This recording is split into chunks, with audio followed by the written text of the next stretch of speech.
In the package there is a letter saying that they will all die if the murderer doesn't admit to his or her deed, and it even comes with a video recording of Speedo Boy drowning. Still thinking this is a prank, they go to Speedo's house to check things out. Once they find his body, they split up. The siblings find out the address the threatening letter was sent from came from Ryan, the guy with the camera. They go to ask his girlfriend Miss Carolina about it, but she's being a bitch. Yes. She gets some flowers from an anonymous person. The vase breaks, and as the killer's unbelievable luck would have it, she just so happens to get electrocuted while our heroine goes to get a towel.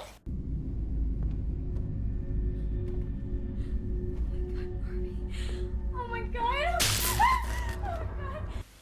Oh, I figured out who the killer is!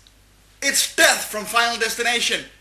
Because no human can actually plan for that to happen. After this, the siblings goes to confront Ryan about the suspicion.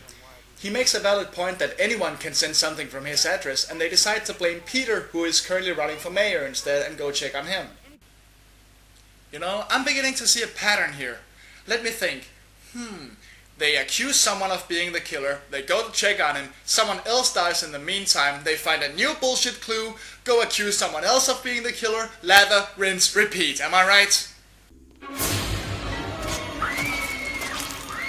Ha! I knew it would happen, I knew I was right! I told you! I fucking told you! Yes! Holy crap, I'm good! I'm... Oh, crap! What's going on with my blood pumps? I don't know what. Fuck me!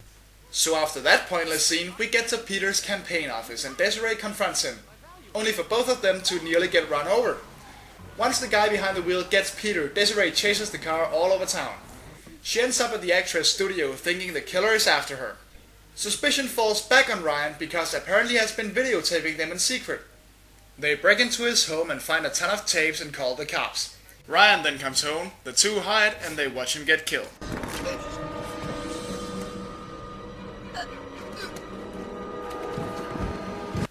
Oh, turns out I was right after all.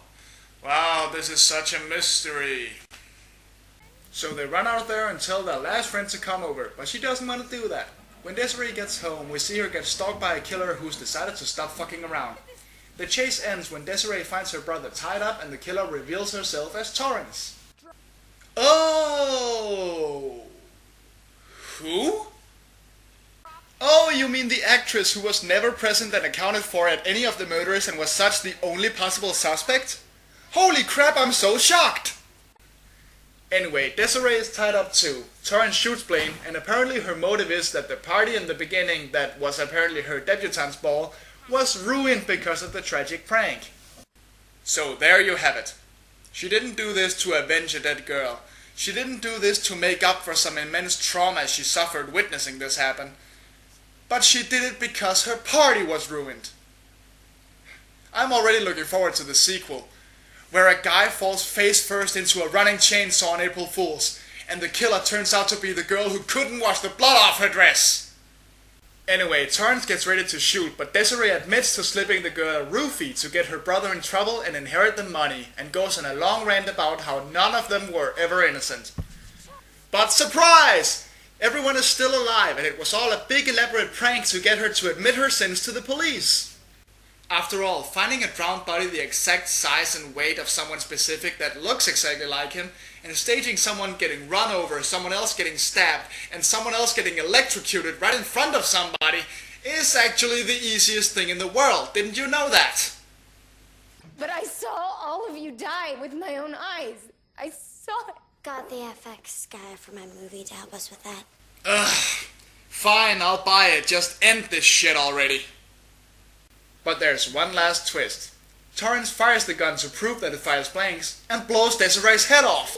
Ding dong, the witch is dead. Witch, a witch, a wicked witch. Ding dong, the wicked witch is dead. We then cut to the trial and see Blaine ending up inheriting the entire Cartier fortune. Gee, I wonder, could it have been planned all along? This movie blows chunks the size of Alaska. The whole thing is stupid, every character is an asshole, the prank is impossible to pull off, and it has more in common with shit like I Know What You Did Last Summer than the movie it's supposed to be a remake of. And I don't care if this was all a prank. They could have made at least one kill just a little interesting, couldn't they? This is beyond terrible. And there are so many of these remakes that just shit all over the source material and produce crap like this. In fact, I'm gonna have to come up with a new term for this kind of movie. April Fool's is an ass rhino. An atrociously shitty slasher remade horrendously in name only. Ass rhino. This is Horrible Horror, where I put my life on the line for your entertainment. Fuck, that was bad. Fuck anyone involved with it.